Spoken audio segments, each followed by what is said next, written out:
Alors que les crises s'accumulent du Moyen-Orient à la fragmentation économique mondiale, la visite de Donald Trump à Beijing en Chine prend une dimension singulière. Ce sera son premier déplacement en Chine depuis novembre 2017 et la toute première visite d'État de son second mandat. Et ce n'est pas un simple geste diplomatique, c'est une volonté politique claire, relancer activement les échanges au plus haut niveau dans la continuité directe de l'entretien téléphonique entre les deux chefs d'État et du sommet de Busan de l'automne dernier. Le consensus de principe, alors équissé, trouve aujourd'hui sa traduction concrète.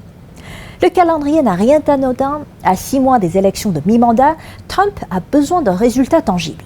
La Chine en détient plusieurs clés.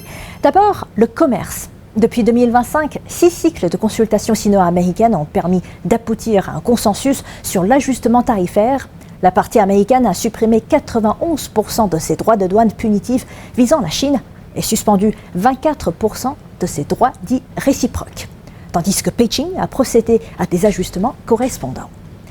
Cette désescalade méthodique encore fragile doit désormais être consolidée, voire approfondie. Si les patrons de Apple, de Boeing, de Nvidia, de Qualcomm et Texon accompagnent le président, c'est qu'ils mesurent l'enjeu. Aucune prospérité américaine durable ne se construit contre la Chine. Et sur les technologies critiques, la dépendance mutuelle est désormais structurelle. Mais l'épreuve de vérité, c'est Taïwan. Et sans respect strict et sans ambiguïté du principe d'une seule Chine, aucun cadre de coopération sino-américain ne tiendra. La Chine a clairement posé sa ligne rouge. Une seule Chine est un intérêt vital non négociable. Et toute initiative déstabilisatrice, vente d'armes, signaux politiques équivoques, soutien aux forces séparatistes ferait dérailler l'ensemble du dialogue. Et c'est à ce prix, et à ce prix seul, que la stabilité tant le détroit et plus largement en Asie-Pacifique pourra être préservée.